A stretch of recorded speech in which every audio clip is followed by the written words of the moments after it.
it to help with your homework. We bought it to help with your homework.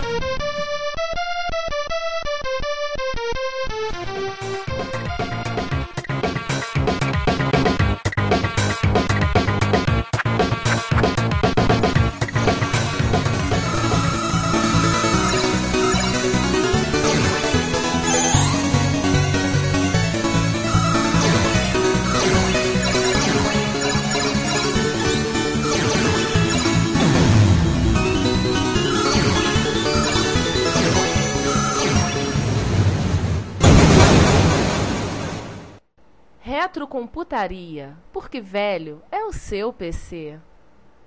Sistema, diciamo, di costruzione.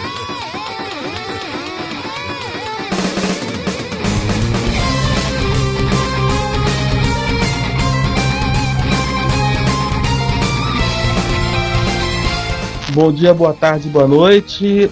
Em qualquer lugar do universo que você esteja nos ouvindo, este é o Retrocomputaria, porque velho, você já sabe, é o seu PC que você acabou de comprar, já está velho, e nós vamos pro 10º episódio.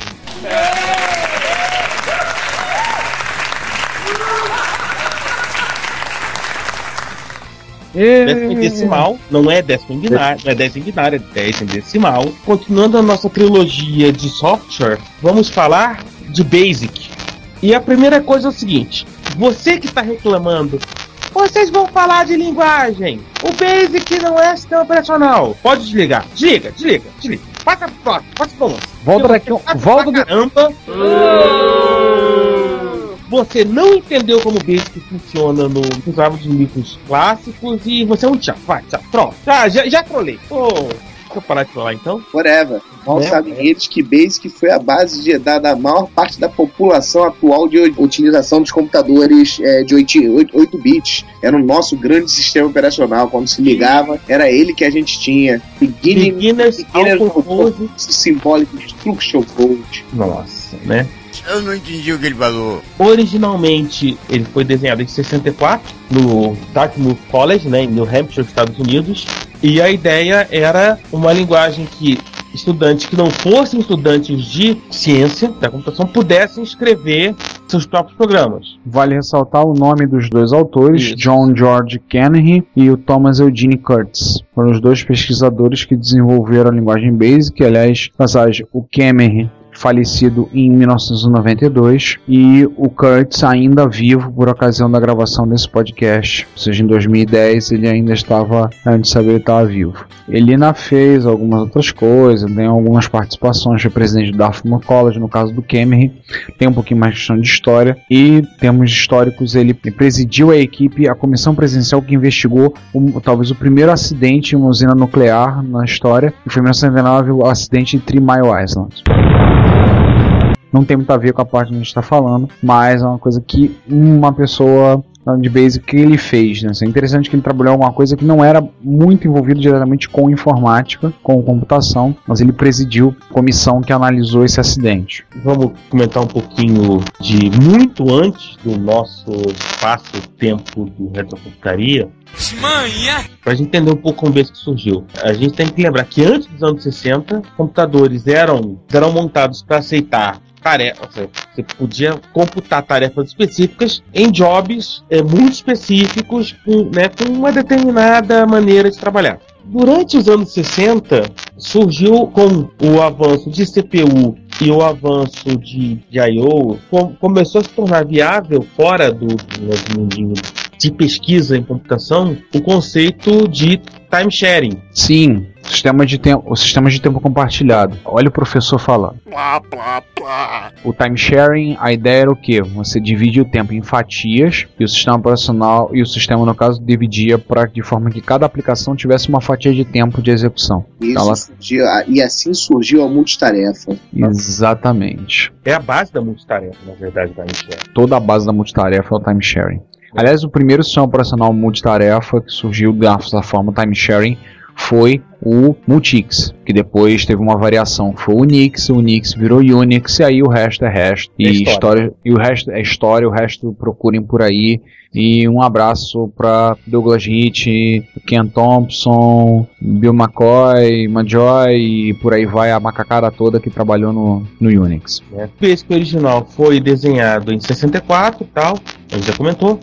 E a ideia era que os estudantes pudessem escrever programas para o sistema de time sharing que Dartmouth tinha implementado. Era um sistema que tinha 8 princípios de desenho, que era ser fácil para novatos, principalmente o pessoal que estava chegando, primeiro ano e tal, ser uma linguagem de uso geral. Na época, era assim, as linguagens eram, em geral, de objetivos específicos. Fortran, você ia desenhar teus problemas matemáticos. Algol, você ia desenhar teus algoritmos. COBOL você usava para desenhar, trabalhar com sistemas, programas de aplicações comerciais, folha de pagamento. E geralmente em grande porte. Sim. Isso aí tá fazendo muito grande porte. A gente tá lá em cima, a gente não desceu ainda. Permitir que os experts pudessem adicionar features mantendo a linguagem fácil. Quarto, fosse interativo. Quinto, que tivesse mensagens de erro fáceis de entender. Sexto, responder rapidamente a pequenos programas. Sétimo, que não fosse necessário entender o hardware no computador no qual o programa estava rodando. E o oitavo, proteger o usuário do sistema operacional. Com esses 8 princípios de design do BASIC, qual era a ideia? Você permitir que um usuário menos treinado e que não conhecesse tanto a parte matemática do computador, etc e tal, que de repente não tivesse interessado por algum motivo, sei lá, era um estudante de uma outra área que precisava rodar algum programa, pudesse desenvolver programas para rodar, né, nesse sistema de time sharing de Dartmouth. E mais do que isso, que de repente professores dessa área pudessem utilizar programas de computador para auxiliar no ensino e na pesquisa deles. Sim. Que era uma coisa que não era muito comum na época. É verdade. A partir daí eles pegaram coisas de Fortran e de Algol. Algol, aliás, é uma linguagem, curiosamente, que reza-se a lenda que Algol parou de ser usada. É uma linguagem que morreu mais por questões políticas do que por questões dela ter mudado e se tornado obsoleta, né? Aliás, quem foi recentemente, eu vi alguma coisa só falando que era qual? A gente falou no episódio 8, se não me engano, foi o Verilog que era. Verilog. É o Verilog ou o VHDL que tem uma semelhança com... Não, tem semelhança com ADA. O Algol acaba sendo uma grande influência para todas as linguagens de programação. Hoje em dia, infelizmente, não é mais usada. Inclusive as mais modernas baseadas em ECMA, né? Sim. A gente está falando de, sei lá, 40, quase 50 anos, né? Basic. Vai fazer 50 anos em 2014. E aí o que acontece? Ele originalmente era compilado e rodava exclusivamente no mainframe GE265, que Dartmouth tinha na mão, que era o sistema de time sharing deles. Interessante. E o que acontece? Como eles liberaram o compilador sem custo, o Basic se expandiu, né? Passou a ser utilizado em diversos computadores, né? Em mini computadores, tipo, surgiu o Basic para PDP, surgiu o Basic para o Nova da Data General, HP criou um sistema chamado HP Time Shared Basic, que Basic era central. Então tem um interpretador central, um compilador central. Mas o grande pulo do gato para a popularização do Basic foi quando veio, na verdade, a revolução dos microcomputadores, dos computadores pessoais. Só uma coisa, César, acho que tem uma coisa que é interessante lembrar do Basic, é que ele, como você falou, a questão da programação ser interativa, a forma como ele ser fácil para iniciante. Ele também tinha uma coisa que muitos pesquisadores, muitos profissionais detestavam, e até hoje abominam e criticam o Basic, era que o uso do desvio incondicional. Cara, dá pra gente fazer um episódio. Tudo bem que aí não seria retrocomputaria, seria retroprogramação, mas dá pra fazer um episódio só pra fazer uma mesa redonda sobre GoTo. A gente vai trollar o GoTo o tempo todo, né? Pô, cara, o GoTo foi um dos motivos de eu ter desistido de programação. Porque, caraca, toda vez que eu tentava analisar um código que eu fiz há 6 meses atrás, eu ficava louco no meio dos GoTos que eu fazia. Eu escrevi muito código em Basic com GoTo que depois eu também não consegui entender e desistir. Enfim. Santo GoSub, né? Todo mundo escrevia em algum momento código que tinha uns GoTos que você não sabia pra onde ir. Poxa, eu pensei que era burro, que não entendia isso no Basic. Ou melhor ainda, quando o Basic tinha linha, quando a gente tinha numeração de linha, que a gente mandava um go-to pra uma linha e por algum acaso apagava essa linha, era melhor ainda. Coisa linda de Deus, né? Dependendo do interpretador Basic, teu programa é pro saco. Ah, com certeza. Literalmente pro saco. Eu consegui. Era saco preto. Eu consegui programar um pouco melhor, consegui depois me acertar melhor com programação micro quando eu fui estudar Pascal. Que, aliás, eu me identifiquei melhor com Pascal e logo depois verti para Clipper. O Pascal já segue uma linha desenvolvida pelo Nicolas Wirth, que ele é suíço, já a ideia de programação estruturada. Eu sempre digo que o Pascal é tão amarrado, mas tão amarrado, não deixa o programador ser muito bagunceiro. A coisa mais próxima que a gente tem talvez seja Python. Python é também muito, assim, a sintaxe de Python é muito amarrada. Não é tanto quanto Pascal. Eu comento isso com os meus alunos, eu dou aula de Shell Script na faculdade, e eu comento a necessidade de fazer tornar o código limpo, indentação de código, né, aquelas coisas de você dar uma tabulaçãozinha para poder marcar, separar bloco, para ficar fácil a leitura, ficar melhor, para ele não escrever tudo grudado como o pessoal escrevia no COBOL, né? Grudado a partir da coluna 7, porque na coluna 6 podia entrar um Czinho do comentário, mas grudava tudo na coluna 7, dali para frente. Eu comento isso para eles, eu acho que não é importante, tudo assim não tem relevância, mas, por exemplo, o Python tem uma coisa muito legal, que eu acho que se você não indentar o código, não funciona. O código só funciona indentado, fazendo a indentação. Quem não sabe, entende que é o conceito de indentação, é você dar, por exemplo, a tabulação, tornar o código mais organizado, mais limpo, não fazer aquela macarronada de código, o qual algumas linguagens, infelizmente, dão essa liberdade, e se o programador não for cauteloso... Um abraço pra Larry Walsh. Um abraço pra quem programa em C, cara. O pessoal que desenvolve código em C tem uns que são horríveis. Porra, cara, por que você diz de uma linguagem que existe um concurso na internet do programa em C mais bizarro escrito? Pior do que isso é o... não, cara, C++ é pior do que C. É o Bottom.pl, que é aquele programinha em Perl que você olha pra ele não tem nada, mas quando você executa, ele faz aquela musiquinha das garrafas. Tinha 18 garrafas na parede, derrubou uma, ficou 17. E assim por diante. Procurem isso na internet. Bottom.pl. Eu já achei um programinha em C que o código estava indentado na forma de um fractal, na forma do fractal mais conhecido, que é o do Mandelbrot. A indentação, se você olha, é aquilo. Você compila e executa o dito cujo, ele desenha um fractal em caracteres ASCII na tela, ele amplia e faz passeio pelo fractal. Tudo em ASCII. No melhor estilo Alib, né? Exatamente. Aí você olha aquilo e diz, o que esta bodega faz? Quando você olha que ele está indentado na forma de um fractal. O texto é uma fractal. E outras coisas, né? Como o César citou o Perl, o exemplo clássico do golfinho. Sim. O golfinho, o cara indentou o código na forma de uma silhueta de um golfinho. Era um código formato de 8 garrafas. Gente, vamos parar de viajar, porque isso aqui não é episódio de coisas bizarras em Perl. Eu acho que boa parte dos nossos vídeos já vomitaram.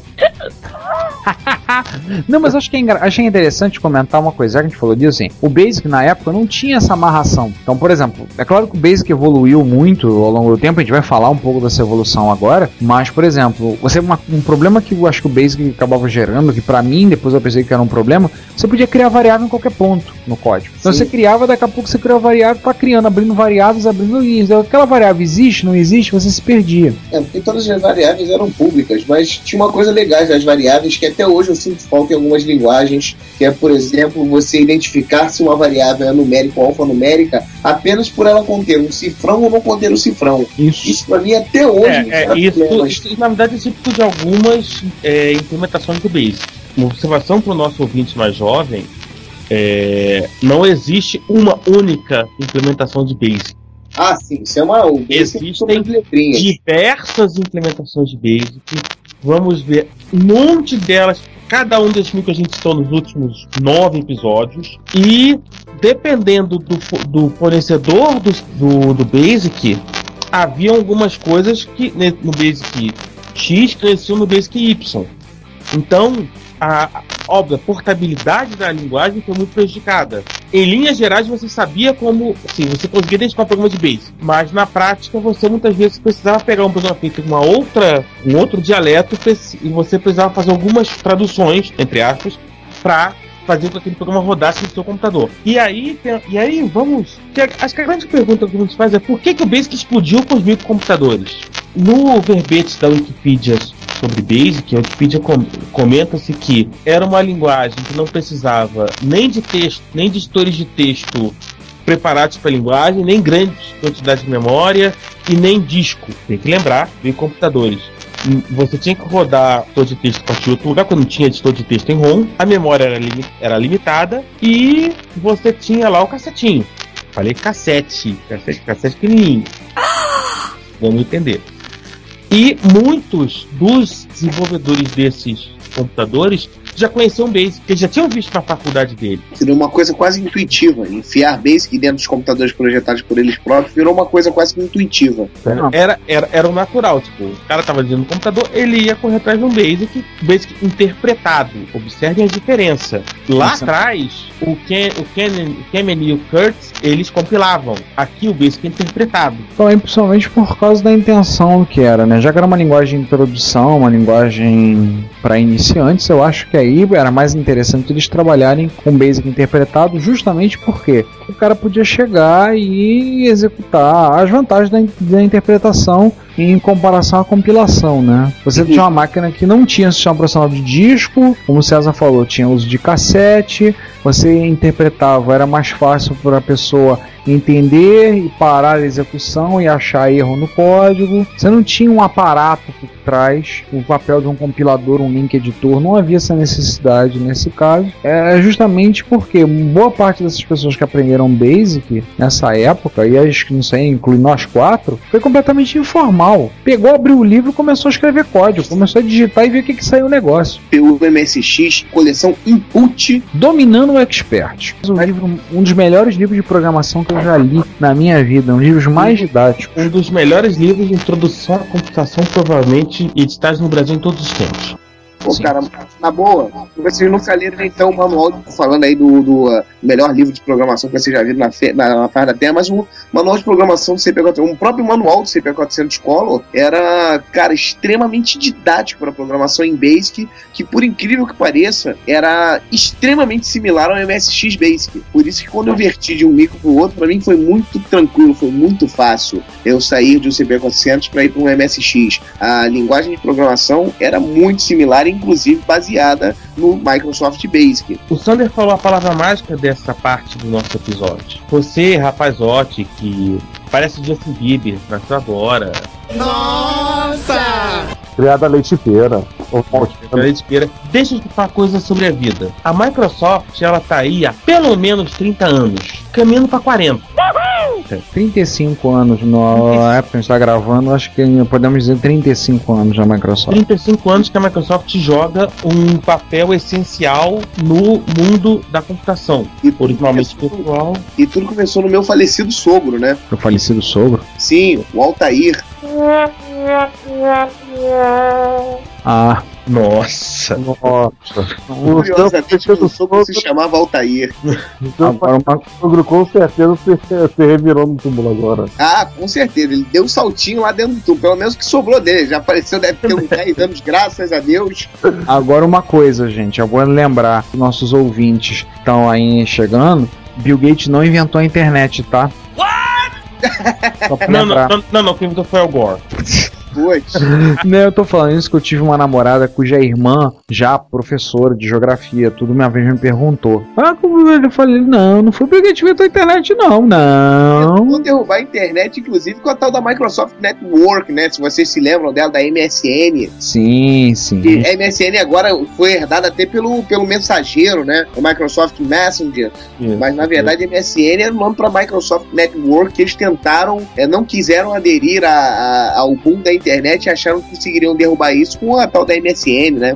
Enfim. Exatamente. A Microsoft, assim, ela começou, o que a gente vai falar agora começou, o Basic tem um papel fundamental na história da Microsoft. Na verdade, a gente pode dizer que a Microsoft não seria nada se em algum momento Bill Gates e Paul Allen não tivessem feito um BASIC pro Altair 8800. Detalhe, eles não tinham um Altair na mão. Ah, sim. Eles... Interessante, eles desenvolveram isso para Altair sem ter um Altair. Isso, eles tinham um emulador de 8008 para um outro projeto deles chamado Craft ou Data, que era um projeto que pegava informação de tráfego e transformava em relatórios para os engenheiros de tráfego. Eles pegaram esse emulador que eles tinham feito, que era um emulador de 8008 para os famosos PDP-10 da DEC, que Deus a tem em bom lugar, coitado.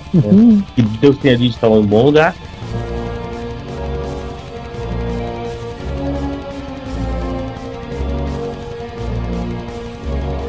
E eles pegaram esse emulador, modificaram conforme o guia de programação do Altair e programaram e testaram o BASIC nesse simulador. Vejam bem uma coisa interessante. Há 30 anos atrás, o que a maior parte das pessoas estão utilizando agora como uma tecnologia inovadora já existia, que são os tais dos emuladores. Pois é. Estamos falando aí de 1975, 76. Opa, tinha acabado de nascer.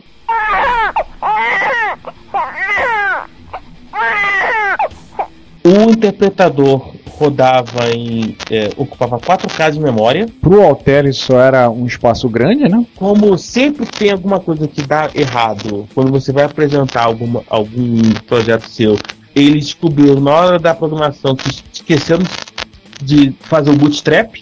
E o Paul Allen, ele programou direto na linguagem de máquina do tempo 80 e fez um bootstrap para mostrar o BASIC para Altair. Pode lembrar, gente, que o bootstrap é o código que faz o carregamento no caso do interpretador, né? Que traz ele para memória e bota em execução. E quando eles apresentaram para MIPS, né? Aí eles apresentaram para MIPS. Quando eles apresentaram para MIPS, rodaram pela primeira vez no Altair de verdade. E aí diz que depois o Bill Gates ganhou uma disputa com o Paul Allen de quem fazia um bootstrap com menor tamanho. Diversão nerd do final dos anos 70, né? E aí o dono da MIPS gostou tanto que pegou o Gates e o Allen e contratou eles para desenvolver o Altair Basic, né? Eles fizeram o primeiro de muitos interpretadores de Basic que eles trabalharam, né? Foi o primeiro que foi o Altair Basic, daí até, entre outras coisas, como o Altair se tornou muito popular entre os robistas e sempre existia uma tradição dos robistas de compartilhamento de código e tal, daí que veio o famoso Open Letter to Hobbyists, em que basicamente o Bill Gates inicia a disputa entre o compartilhamento e o copyright. Mas isso é uma outra história que tem outras pessoas que contam melhor do que a gente. Acho que uma coisa que a gente pode ressaltar, César, lembrar que o desenvolvimento do Basic do Altair, a primeira versão, foi do Bill Gates, do Paul Allen e do Monty Davidoff, que é um cara pouco conhecido, né? Ele mais conhecido na época que ele estava em Harvard. Ele criou as rotinas de aritmética de plano flutuante do Altair Basic, que foi reciclado em outros produtos. Trabalhou na Comultix e outras coisas das empresas. Hoje em dia teve a sua própria empresa, abriu a sua própria empresa, a Alluvial Software. Depois, se quiser, a gente pode ver, indicamos na Wikipédia em inglês, você pode ir lá dar uma olhadinha, tem um link para uma entrevista dele em 2001 em inglês para o The Register. Se alguém tiver curiosidade em saber um pouquinho mais sobre esse sujeito que acabou não sendo tão conhecido, mas desse início, inclusive, da própria Microsoft. E a partir do Altair Basic, que veio a primeira geração, as primeiras versões, aliás, de Basics da Microsoft, que acabaram sendo muito parecidos. O Apple Soft Basic, vocês vão lembrar que nós falamos no episódio anterior que a Apple originalmente tinha feito o Integer Basic, que era, enfim, aquela coisa linda de Deus. E em algum momento a Apple chegou à conclusão de escrever Basic não era um negócio que era bacana e contratou a Microsoft para fazer o Apple Soft Basic, né, que é quase que o Apple Soft Basic padrão do Apple II. Outros que nós temos também nessa época, o Commodore Basic. Commodore Basic teve a mão da Microsoft também. Também a Microsoft participou. Na verdade, o Commodore licenciou o Basic da Microsoft e nas mudanças. E daí há uma série de outros Basics, tipo o M-Basic. Um detalhe sobre os Basics da Commodore é que eram várias máquinas, um mesmo Basic. Aí pra falar, Deixa eu explicar pra você. Coisas típicas do Tramiel, parece que pra economizar eles faziam exatamente o mesmo Basic para pagar uma licença só e usar em mais máquinas. Se você reparar, o patch tem a versão 1.0, aí vai o VIC-20 versão 3, o Commodore 64, se não me engano, versão 5 ou 6, até chegar no 128, que é a versão 7. Tudo uma licença de Basic BA502. E vai progredindo, eles vão botando upgrade, né, conforme as capacidades de cada máquina. Não, mas diz, por exemplo, que na Wikipedia que ela pagou um valor de uma vez só por uma licença ilimitada de uma versão do Microsoft Basic que foi portada para o MOS 6502 para o patch. Exatamente. Então vamos dizer que é mais uma para a gente botar na lista do senhor Tremiel, né? O Reclamo tá pensado e vamos ter um episódio onde vamos ter um pouco de pancadaria, né? Vamos falar mal do Tremiel, vamos deixar as orelhas dele ardendo. E entre outras coisas, né, entre diversos outros basics que a Microsoft fez, um que eu considero, vou dizer que é o padrão, ou tipo o símbolo desta primeira leva de basics da Microsoft, e aí estamos falando de incluindo a Microsoft, incluindo o Commodore, incluindo o TRS-80 Level 2 Basic, que é o M-Basic. O M-Basic foi a implementação do Basic da Microsoft para o CP/M. Sim, ele era um descendente do Basic direto. Original do Altair, né? E na realidade você pega como o M-Basic funcionava, você vê muitas coisas que se parecem muito e que vão continuar carregando o Basic da Microsoft praticamente até o final. Desde a questão de piques e poucos, ou seja, o pique você lia um valor a partir de uma posição de memória.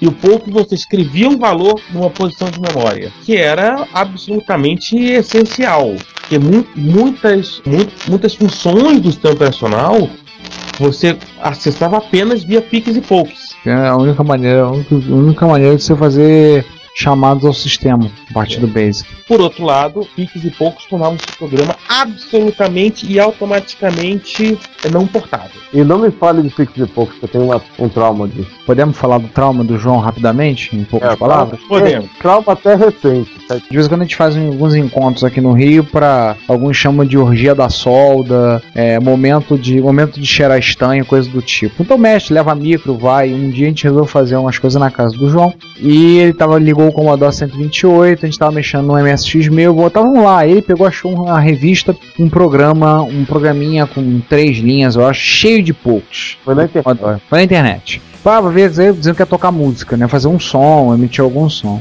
Que tinha acabado de fazer um cabo de vídeo áudio pro 128, que ele está testando o micro para ligá-lo e fizemos um cabo. Aí tá, a parte de vídeo, beleza. Mas como ele tá o drive ainda não tá funcional, a gente tinha que fazer ele rodar de algum jeito, né, o áudio. Aí então, o João pegou um código, e digitou. O código acho que eram 3 linhas, mas repletas de pokes. Aí você vai fazer um som, não sei o que. Chegou, salvou. Ele estava no modo de compatibilidade com 64, então ele estava operando como se estivesse com o Basic do Commodore 64. E todo mundo na expectativa para ouvir o Cid em ação, né? Claro. Aí ele executou. Qual foi o som que foi emitido, João?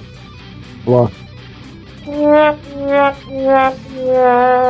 Literalmente, fez um block. Vou repetir pra você, block. Opa! Que beleza! Claro que se rendeu muitas gargalhadas de todos nós que estávamos presentes. Todo mundo. Eu sou eu e o Ricardo, também tem nossos amigos Márcio Lima, abraço pro Márcio Lima e abraço pro Luigi. E rimos um bocado, rimos a beça daquilo tudo. Depois, o João chaveou pro modo 128 e descobriu, feliz, que no modo 128 ele tinha o comando play, com sintaxe semelhante ao play do Basic do MSX. Então ele foi lá e escreveu, arrancou umas notinhas musicais, testou o cabo a parte de áudio do cabo e saiu o som. Fiz o Cid, tá. Mas é claro, a gente riu um bocado do fato, o block. Ainda teve um detalhe, porque eu digitei essa listagem 2 vezes, que a primeira esbarraram na tomada. Minha Nossa Senhora! Pelas barbas do profeta! Nossa. Frustrações com Basic. E essa é bem recente, tá? Essa foi esse ano, tá? Foi no ano de 2010. Falando em frustrações com Basic... Não, essa foi a frustração do João, nessa que a gente comentou.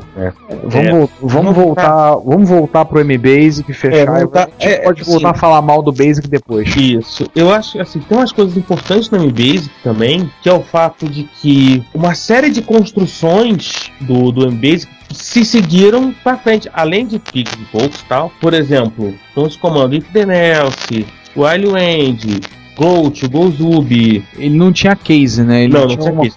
Você usava onGoto. Que é interessante, cara. O case é um quebra-galho tremendo de programação. Outra coisa importante, por exemplo, uma coisa que foi sendo carregado, até porque era uma limitação de 80-80 e depois dos 80, que era o fato de que tudo, CPM, MBasic, programas, variáveis, os buffers, estavam entre os 64K. O que aconteceu? O cara rodava o MBasic, ele tinha menos de 32K programas dele. Não podia fazer programa muito grande. Não podia. Então, era a limitação do chip, não era uma limitação do Basic. O 8080, como os 80, só endereçavam 64K. O texto explícito do MBasic foi seguido para frente, e os tipos de variáveis, variável inteira, variável string inteira, caractere, ponto flutuante de precisão simples e ponto flutuante de precisão dupla, né? E todo um conjunto de operadores de strings. Por acaso o MBasic não tinha suporte à operação de matrix, mas do MBasic. Eu tô vendo uma coisa, César, que é interessante. Ele tinha instruções para manipular as portas de hardware, porta de entrada e saída. E out. O IMP e o out, né? Out, aliás, que é muito usado, né? Até hoje, muito código, né? O out para fazer chamadas em todos os lugares, muito usado. E o MBasic se tornou praticamente o padrão quando se faz MBasic de CPM, e era o programa que os usuários usavam para fazer os programinhas deles lá, as ferramentazinhas deles em computadores com CPM. Eu achei legal, eu lembrava do nome, mas não tinha visto o uso. Tinha a versão dele pro MSX. O Bascom era um compilador de Basic para CPM que a Microsoft desenvolveu. Então você podia compilar o código, gerar um executável a partir dele. E aí a gente vai comentar aí do que nós vamos chamar de segunda geração. Do que era essa segunda geração, assim. A Microsoft já tinha aprendeu com toda essa série de Basic que ela lançou em 79, 80, 81, AppleSoft, Commodore, TRS-80 Level 2, MBasic, o Basic A, que era o Basic original do DMPC. Sim, o Basic A. Ou como alguns falavam na época, o Basica. Isso. O Basic A, e ela conseguiu aproveitar essa experiência e começou a desenvolver Basics um pouco mais sofisticados.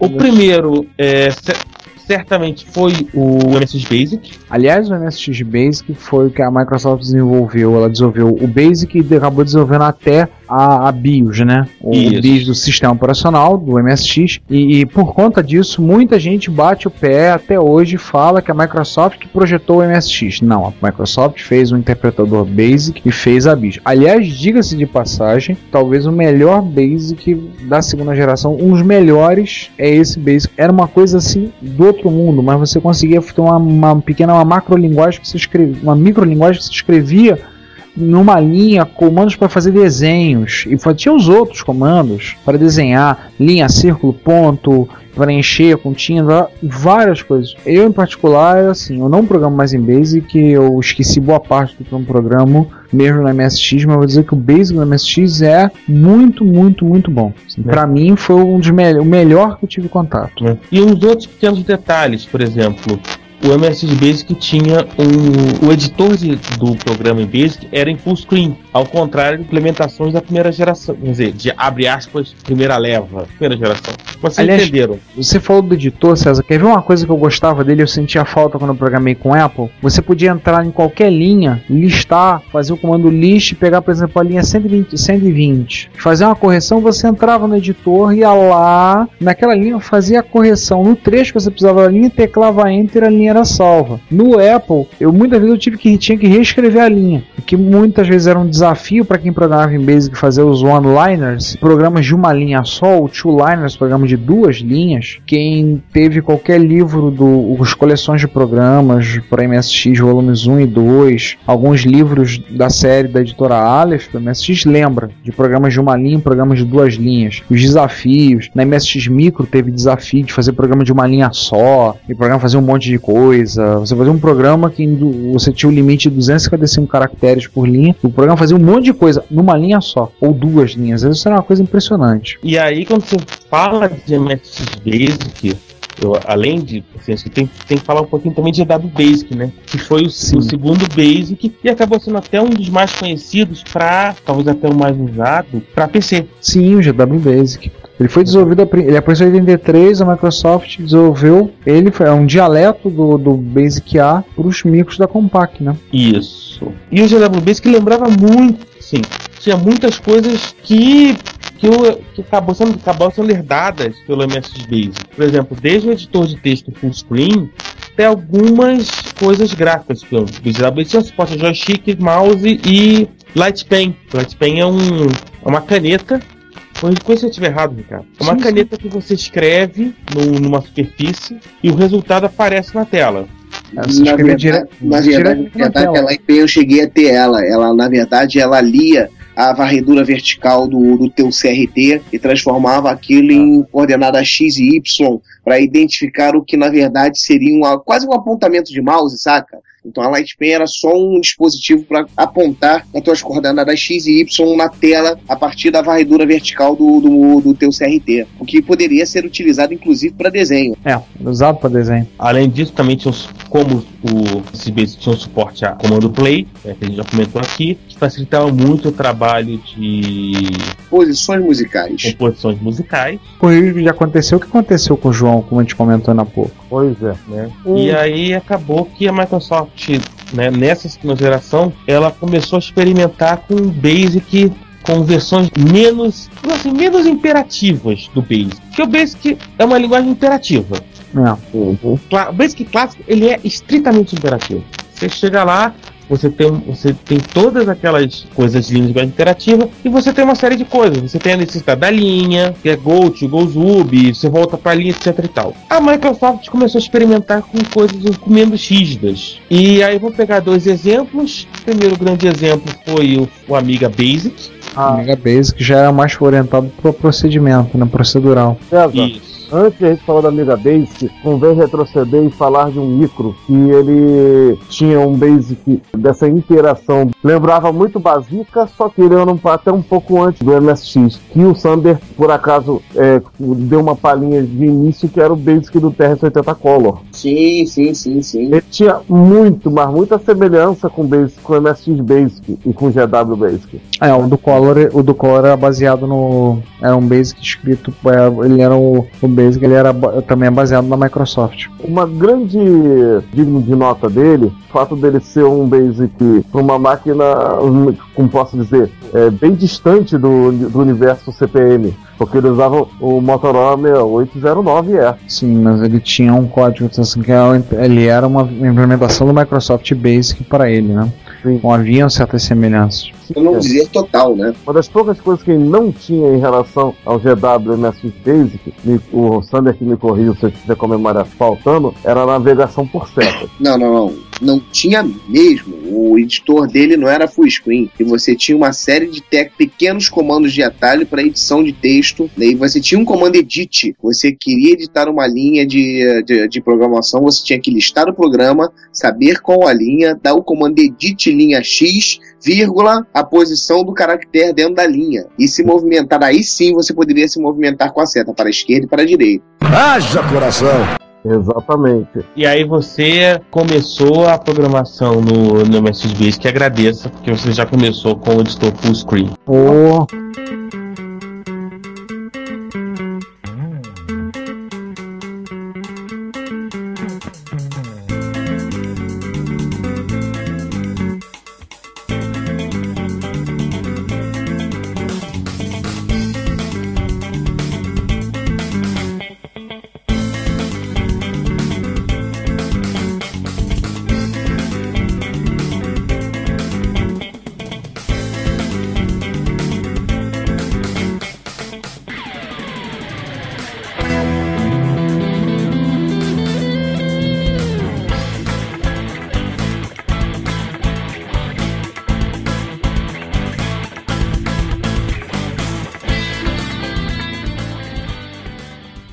Olá a todos, e aqui nós temos mais uma sessão de notícias do Retrocomputaria. Hoje, quase todo mundo presente. Presente. Presente, tio. Presente eu também. Então a gente vai contar as notícias, falar as novidades, que primeiro a gente vai fazer um tricô, né? O João não teve o prazer de participar do encontro de usuários de MSX em Jaú. Infelizmente não pude ir. Eu, sempre que eu posso, vou. Ano passado eu estive, mas esse ano não deu. Mas eu e o César tivemos presente. E foi bom, né, César? Foi muito bom. Não apenas rever os amigos, que eu já não ia já há algum tempo, mas principalmente toda a atmosfera em torno do evento de Jaú, de noite, o pessoal sair junto, e durante o dia, o pessoal hackeando as máquinas, um evento aqui que traz sempre novidade. E foi muito legal. Durante o dia a gente hackeava as máquinas, durante a noite o pessoal tentava quebrar recorde de bebedeira, né? Ou seja, se hackeava. Pois é. Cara, teve gente, inclusive, que perdeu esse ano. Nós estamos todos bêbados de cair. E todos que não estiverem bêbados tenham farda aqui. Pois é, cara, a gente juntou algumas notícias para tentar resumir, pois na volta do encontro, uns colocaram algumas mensagens e o Daniel Caetano colocou uma lista de manchetes que tentam resumir as coisas do encontro. Então, essa que o César fez referência foi aquela, ao contrário de todos os anos, em que o Spy fecha o Shed, Shed vira o jogo e fecha o Spy. Pra quem não sabe, o Spy é um cara da turma da MSX que não tem fígado, ele tem uma gelatina de morango no lugar do fígado e um zíper que ele abre e vê como é que tá o estado da gelatina. Tá muito duro, ele tira e bota outra no lugar. Considerando que ele é a cara daquele personagem do Mochileiro das Galáxias, ele é um alienígena mesmo. Zafo de Bill Brox. Who the hell are you? Exatamente. E tem um fígado assustador, que dessa vez o Shed fechou ele. Os pais saiu do Shed, assim, o pessoal do Shed fechou o bar. Pra quem não sabe, o Shed é o Shed Sports Bar, que é um barzinho em Jaú muito popular, a gente sempre vai, e nesse ano uma das contas fechou no valor de R$660. Oh my God. Opa! A conta da mesa. Estamos virando um tricô, né? Agora saiu 5 da manhã do bar. Teve 2 da turma, né? Os Spy e o Punk, que beberam e passaram mal. E levaram 2 dias pra curar ressaca. E coisas do gênero, né? Mas vale lembrar que, pelo menos em um aspecto, a gente foi homenageado pelo pessoal do Shed, né? Conta da conta, e a gente foi os 3 dias de encontro, as 3 noites, nós fomos terminar a noite no Shed. No final, o Rubens, grande Rubens Lobo, que agora se tornou-se o novo diretor de eventos do encontro de Jaú, ele ganhou, em nome da turma da MSX, ganhou do dono do Shed, ganhou uma garrafa de cachaça chamada Boazinha. Um quadro do Pelé, detalhe, esse quadro com uma dedicatória do pessoal do dono, do pessoal do Shed.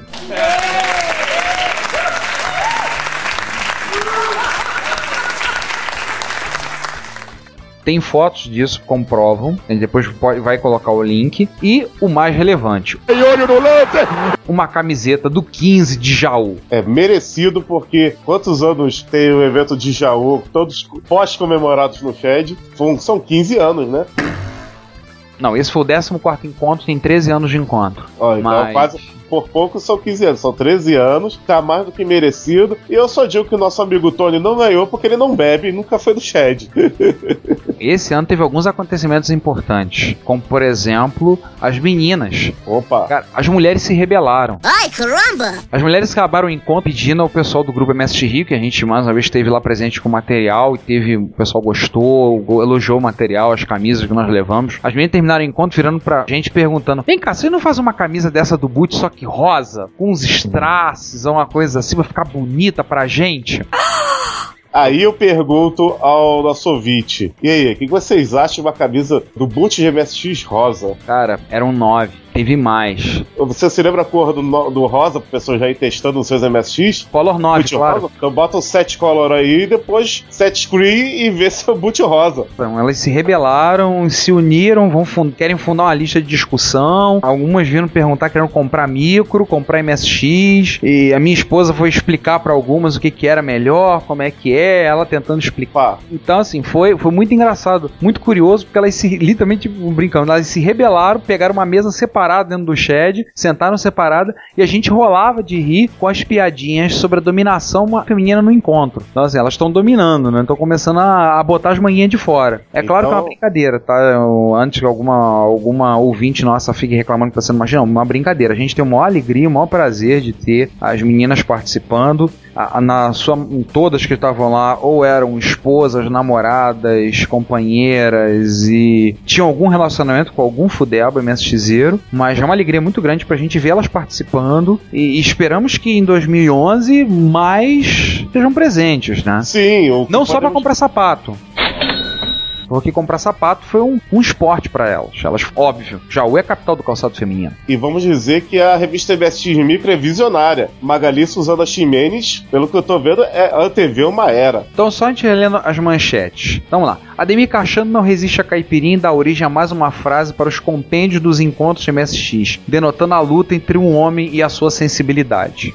César, o que você acha? A gente revela qual é a frase ou não? Não. Também acho que não. Eu não estive lá, mas não revela não. O que é falado em Jaú, fica em Jaú. Exatamente. A questão da égua no prato, turma que venceu a luta para conseguir ter acesso à égua no prato, e tiveram. Tivemos uma discussão sobre 2012 e o evento para comemorar o fim do mundo com a MSX. Fudebas prevêem o futuro aterrador para jovens programadores. Braço mecânico controlado por MSXeiros derrubam copo inúmeras vezes, controlado por a turma simulando bebedeira digital. Sim, teve um braço mecânico controlado por MSX lá no encontro e a gente tava brincando com um copo com ele. Eu mas não preciso nem dizer quem é o dono, né? O copo era de plástico. Só um detalhe, é aquele braço idêntico ao que foi apresentado pela Gradiente no evento de 86, né? Não, é um braço da Kickshot.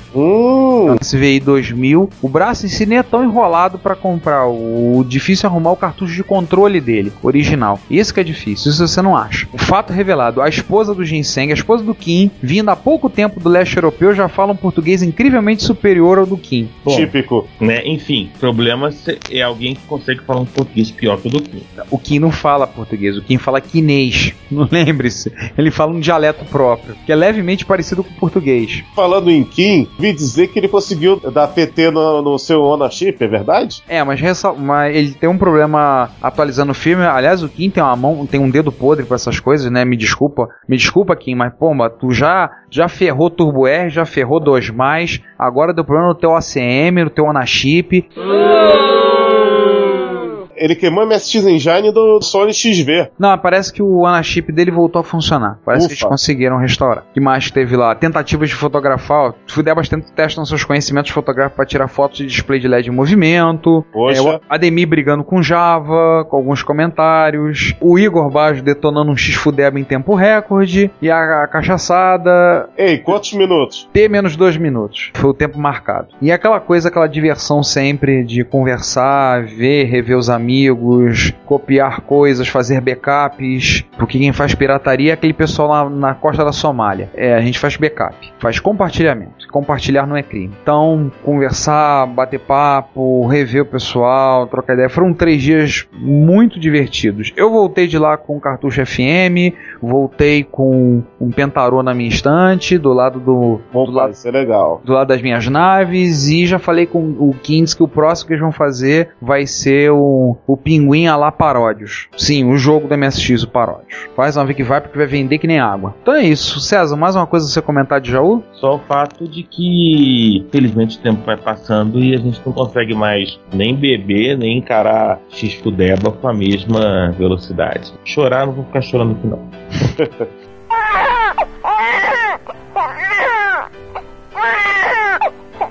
Então vamos às nossas notícias, vamos à pauta. E vamos lá. Vamos à pauta, né? Vamos começar num momento aí quase ego, cara, sei lá, enfim. Lord Sugar, Alan Sugar, fundador da Amstrad, comprou um brinquedinho novo.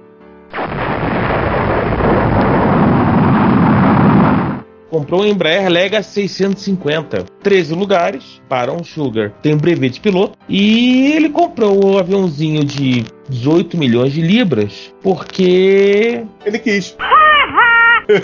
Não, mas mais do que quis, tipo, ficar esperando no aeroporto pra fazer check-in, coisa do gênero é muito chato. É coisa de pobre, né? Comenta que além das viagens que ele faz de negócios, ele tem duas casas luxuosas, uma na Espanha, outra na Flórida, e ele quer poder viajar com mais... Entre elas, né? Entre elas. Enfim. Coisa chata. Lembrando que o Lord Sugar, além de ser o todo-poderoso fundador da Amstrad, ele fez a versão da BBC do Aprendiz, né? Ele que é o... É o cara que demite. You are fired. Nosso ouvinte já deve estar careca de saber disso, né? Porque é tanto que a gente comenta. O avião dele em moeda nacional foi vendido a ele pela bagatela de 50.350.000 reais. Baratinho. Troco de cachaça, né? Ricardo disse que vai comprar um desse no Natal, né, Ricardo? Vou comprar um desse. Não tô pretendendo comprar um desse no Natal pra fazer parceria junto com o meu F-16 que tá ali encostado do lado.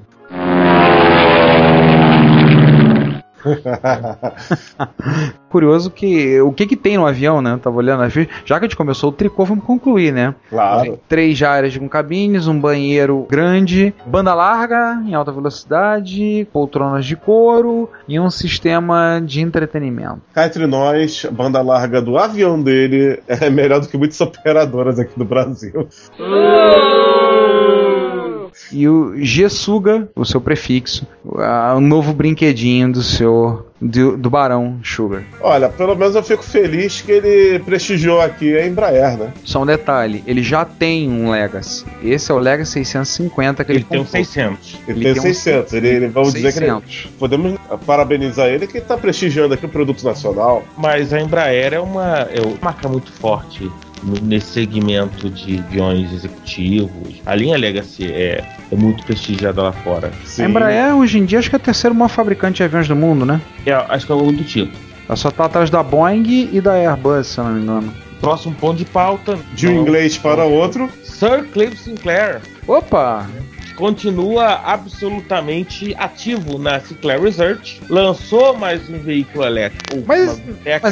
Mas ele gosta desse negócio de veículo elétrico, hein? Gosta, né? Ou, sei lá, parece uma bicicleta, sei lá, motoneta, serve, enfim. É, o X1, né? É um X1, parece um ovo.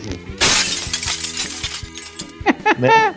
Né? E já está disponível no site da Sinclair Research. Sim, a Sinclair Research ainda existe. Tô vendo aqui. E o preço dele vai ser 595 libras. Mas se você reservar agora, pode sair 100 libras.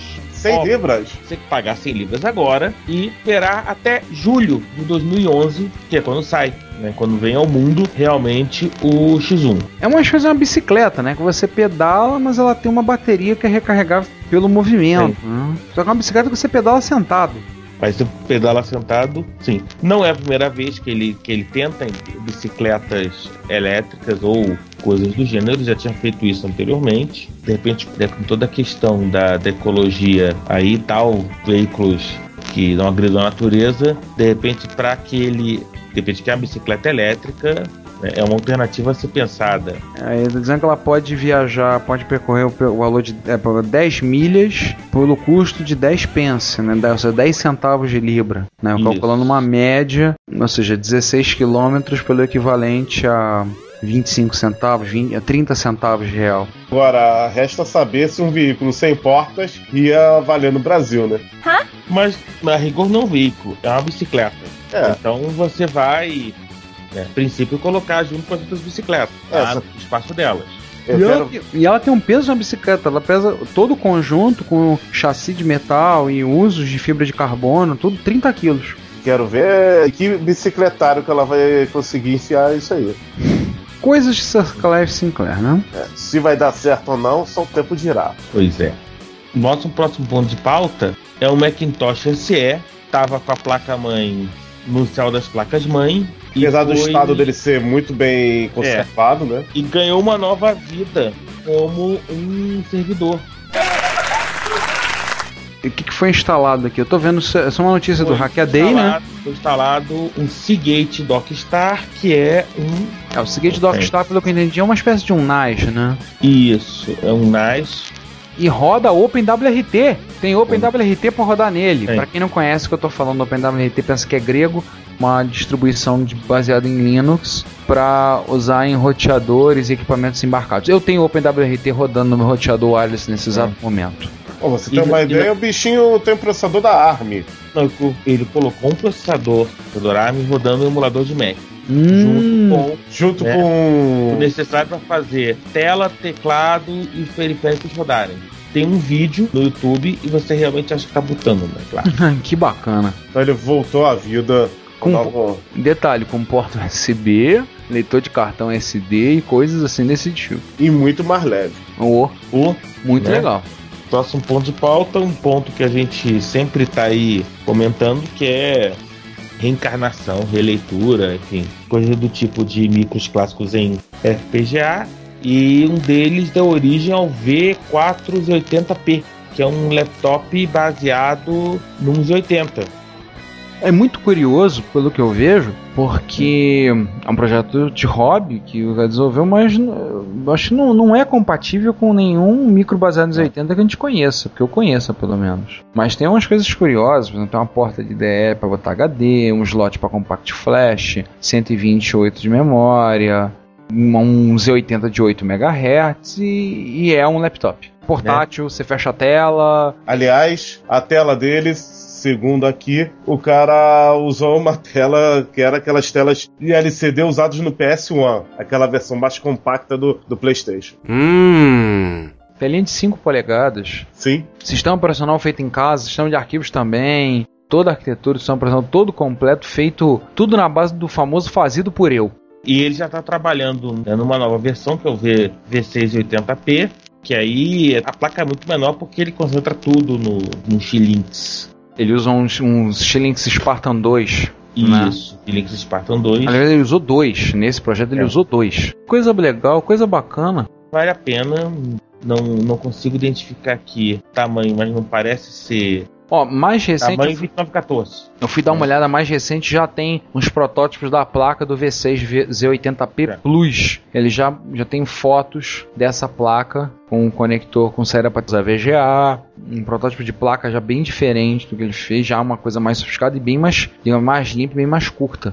Bem menor. Demo que ele foi apresentado na Breakpoint Party, que acho que é um evento de demos na Alemanha. Foi mostrado, feito um vídeo mostrando. É claro, com o logotipo clássico, né, o Zilog Inside, tá lá no vídeo. É interessante, né? A plaquinha que ele fez agora é muito menor do que a outra, assustadoramente menor. É muito legal ver essa evolução, o trabalho que ele teve, o cuidado que ele teve de fazer um Top 80. Inclusive ele mostra como ele fez o que. Ele relaciona a lista de softwares que ele usou para desenvolvimento do chip da FPGA, fez o sistema operacional, sistema de arquivos. Ele fez algumas, principalmente da V6 e 80p Plus, e conta no site que ele botou algumas para vender, e a atualização feita há alguns dias atrás e já acabou tudo, já vendeu todos, mas o preço que ele está cobrando é de 85 libras, mais a postagem e a taxa do PayPal de que pode mandar essa placa para qualquer lugar do mundo. 85 libras vai dar aí seus R$200 mais frete. Essa nova tem leitor de cartão SD, 2 portas joystick, uma porta PS2 para teclado, uma porta PS2 para mouse, um conector serial, uma saída VGA, uma saída, se possível, um cabo adaptador para formato padrão SCART, saída de áudio estéreo plug P2 e um jackzinho para conexão de fonte, alimentação. A placa tem 12,3 centímetros por 11,6, ou seja, um quadradinho um pouquinho maior do que uma caixa de CD. É, pequeno mesmo. Bem bacana. Se alguém se aventurar a comprar um no Brasil, já sabe que a gente gostaria de dar uma olhada, hein? Sim, claro. Próximo item da lista, aliás, os próximos 2 itens são de itens, um quase mainstream e outro mainstream, né? Em 20 de novembro de 85, a Microsoft lançou o Windows 1.0. Tanto em 20 de novembro de 2010, o Microsoft Windows fez um quarto de século. 25 anos. Nossa. 25 anos. E a coisa mais legal eu acabei encontrando sobre esse quarto de século de Microsoft Windows foi um post do Technologizer comentando sobre os rivais do Windows.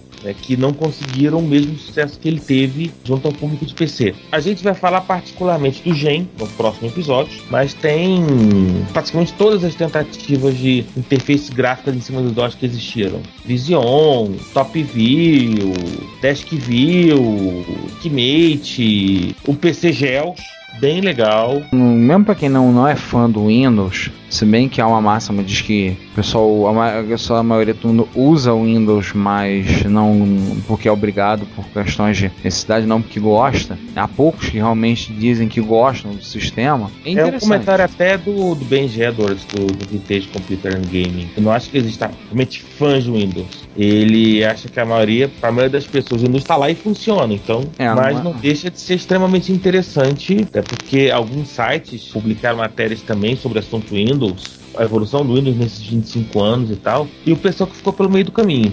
Principalmente esses que tem muita coisa interessante desses, e alguns de empresas que na época eram ferreias rivais da Microsoft. Não, e várias plataformas até que foram, de certos aspectos, até eram bem legais. O César citou o Desk View. Eu me lembro daquela que foi o pessoal que fazia o QMM. Era o Desk View, não era? Era o Desk View, que é da Quarterdeck, que é o pessoal que fazia o QMM. Exatamente, a Quarterdeck. Pô, o ambiente dela era legal. Cheguei a experimentar o Desk View um tempo. E qual era o da Lotus? O pessoal que fazia o Lotus? Ambiente operacional da Lotus? Isso. Eles chegaram a fazer um ambiente... Quem fez foi IBM.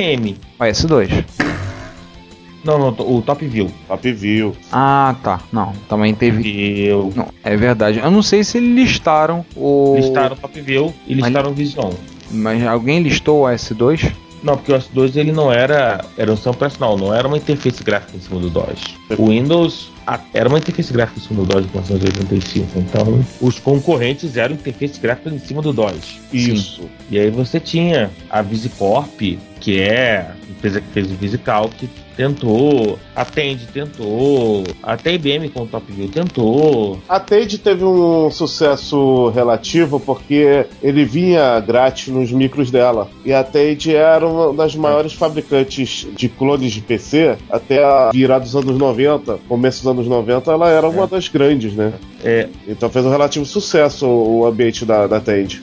Agora um comentário rapidinho, que eu tô dando uma olhada aqui. Ele mostra o projeto do Microsoft WinPad. Então, pro pessoal que acha que o iPad é uma novidade, uma coisa extremamente inovadora, a Microsoft mesmo bolou o conceito e chegou a desenvolver um sistema operacional em versão alfa para tablet. Isso no ano de 1994, 93, 94. A própria Apple, na verdade, a própria Apple tem uma experiência, né, de tentativas de protótipos com relação a tablet, né? A tablet, né? Incluindo aí protótipos de origem ao Newton. O Newton também, né? Aquilo que eu falo, a ideia do iPad não é nova. Vamos dizer que eles só pegaram um momento certo para fazer. Não, você pega protótipos, tem coisas que a Apple tá falando em 83. Cara, eu lembro de uma revista, eu devo ter essa revista guardada tem uns 20 anos, uma revista falando de futuro, do tempo que a Super Interessante merecia o nome. Uma conversa com o Steve Jobs, ele ainda não tinha voltado para a Apple, ele estava na Next e ele falava sobre o tal do Knowledge Navigator. Era uma ideia de um computador que seria como um caderno, que você abriria no meio, escreveria direto na tela, você não falaria com ele, não interagiria com ele com fala, porque você ia se sentir meio idiota falando, mas seria interessante de reconhecimento de padrões de escrita. Essa revista tem pelo menos 20 anos, é uma super interessante, não é de agora. Ou seja, o que ele está botando agora do iPad é coisa que ele falou há 20 anos atrás e há mais tempo ainda. Não é nenhuma novidade. Na verdade, se você for pegar a história de tablet, você vai voltar aí 30 anos atrás. Então, isso. É a coisa talvez um dia a gente faz General Magic e outras coisas absolutamente obscuras do gênero. Aliás, já que a gente puxou o tema Apple, um tema que até saiu na imprensa e tal, foi um Apple I original à venda. Ah, é? Né, que saiu na Christie's. Foi leiloado no Mercado Livre não, gente, nem no eBay. Foi na casa de leilões Christie's, em Londres. Coisa chique. E que saiu por 357 mil reais, né, 130 mil libras, para o colecionador italiano Marco Bolioni. Esse Apple I, inclusive, ganhou o autógrafo do Voss. Ele estava lá no leilão? Estava no leilão e autografou. Nossa, automaticamente esse Apple I triplicou o preço no mínimo. Na verdade, eu esperava que ia ser pelo equivalente a R$200 mil, assim. Então, e é uma peça histórica, um Apple I. Sim. Hoje é... Um Apple I original é raríssimo, só fizeram 200. E agora a gente sabe onde está. A matéria, inclusive, é da BBC Brasil. Muito legal. Existia um projeto, a gente até comentou, de refazer em FPGA o Apple I, né? A gente chegou a ver uma vez. Tem um outro projeto também com elementos discretos. Aliás, tem um site assim muito interessante que depois eu queria passar. Tá falando um projeto para você montar seu próprio G680 ou G681. Interessante, depois a gente pode botar no nosso show notes. Mas vamos falar de novela? É novela? Sim, né? Vamos falar de uma novela agora? Vamos lá. É a novela. E não é a novela da Globo, né? Não é nem da Globo, nem da Record. É da Amiga. Meu Deus. A Amiga Incorporated está vendendo, ou pelo menos está no mercado tentando vender, o trademark Amiga. Meu Deus. Mas essa novela eu acho que nunca vai acabar. Enfim, essa eu vou passar porque já tá ficando ridículo, né, gente? Por favor. Eu não vou comentar porque o dia que a gente fizer um episódio só comentando sobre isso, eu acho que vai ser o podcast mais longo da história dos podcasts brasileiros. Sim, mas aí eu pergunto, vai ser um podcast sobre a Commodore, sobre o Amiga, sobre o Tremiel, sobre a Escom... Não, tô falando pós-quebra da Commodore. Ah, isso vai ser polêmico. Cara, se a gente for falar isso, tipo, levar a sério esse assunto, eu acho que a gente vai ter algumas horas. Porque a rigor é uma salada tão grande. Cara, a gente vai ter que sair com escolta policial na rua. Sim, Bop. Usuários de Amiga são um pouco mais radicais que certos usuários de distribuições Linux. São um pouco mais radicais que a maioria dos muçulmanos xiitas. Só a diferença é que o usuário de Amiga, quando morrer, não vai encontrar 70 virgens no paraíso. A situação atual é: a Amiga está tentando vender todos os trademarks, embora já tenha licenciado para Commodore USA, que quer fazer seus revivais, que é PC disfarçado. As patentes estão na mão da Acer. A Acer é o fabricante de... As patentes relativas ao Amiga estão na mão da Acer. A Acer, fabricante de notebooks de Hong Kong, que fabricava... Via Gateway 2000, que hoje é uma empresa Acer. Nossa, mãe. E o Amiga OS 4 é da Hyperion. Exatamente. Não, cada parte do Amiga tá com Enfim, isso que a gente conseguiu lembrar agora. Meu Deus. Eu tenho absoluta certeza que se a gente esperar um pouquinho mais, vai ter coisa pra todo mundo. Tem certeza, João, que você não tem nenhuma patente, nada relacionado ao Amiga contigo, tirando os micros? Não tenho não. Não, tem pra todo mundo, pomba. Tá um pedaço do micro na mão de cada um. Não cheguei a esse ponto. Melhor a gente não comentar. Pois é, sendo mais uma novelinha chata pra caramba, vamos pra quase uma saga.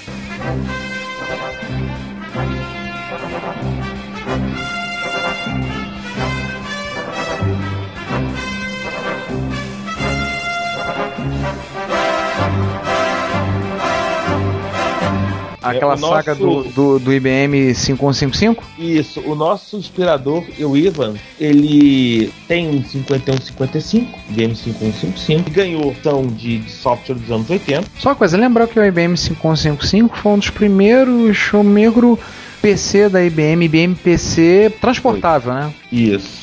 Melhor, arrastável, façamos jus. Pois é. E aí, na tentativa de achar um disco rígido pra rodar esses caras todos, que é uma coisa cada dia mais difícil, ele resolveu aproveitar uma coisa que certamente o Quinto Elemento vai gostar muito, saber que alguém ainda usa nesse mundo, que são os zip drives da Iomega. E aí tem uma história longa que envolve 2 zip drives, um USB e uma paralela, magias bizarras com kernel Linux, né, achar drives em FTPs perdidos da Iomega, utilizar serial, Procon Plus e hiperterminal para copiar drivers, achar drivers que rodassem no 8088. Nossa! E para completar, Fox e coisas do gênero para fazer o MS-DOS 6.22 não reclamar da vida. Pra quem não sabe, o Box é um emulador de open source do processador da família x86. É assim, é uma coisa assim, digna de palmas, cara. É uma... Aplausos pro Will Evans.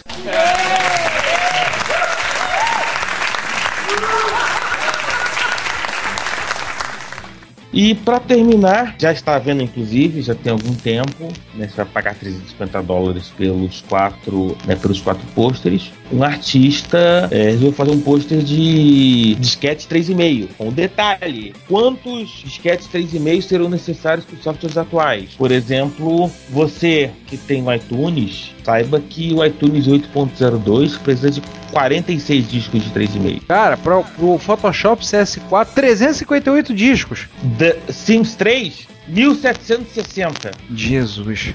Só pergunta, 1.44 ou 720? 1.44, né? Pelo amor de Deus, né? KDD. Então agora eu vou ser um pouquinho cruel. Quantos discos de 3,5 a nova edição da placa da True Vision, a Targa, que faz edição do PC, que são 12 DVDs, teria em disco?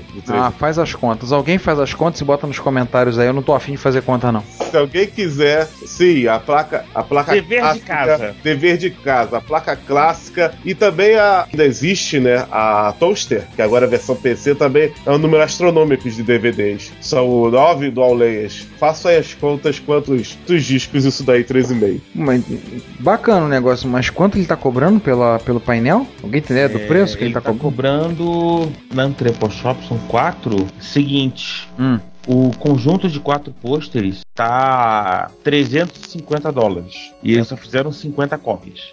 Tá explicado que tá tão caro. Bem, eu devo ter uns 350 disquetes ou mais perdidos lá na escola. Eu acho que eu vou pegar alguns para fazer um pôster. Aliás, ainda existe o projeto. A gente ainda pretende empregar. Aliás, agora nós estamos chegando no fim do ano. Vamos voltar a botar em pauta a discussão o nosso projeto que há anos está parado, que é forrar uma parede toda do nosso laboratório com disquete e uma outra toda com CD. Nós já temos acumulado material bastante para isso. A gente precisa pegar e botar os estagiários para fazer alguma coisa.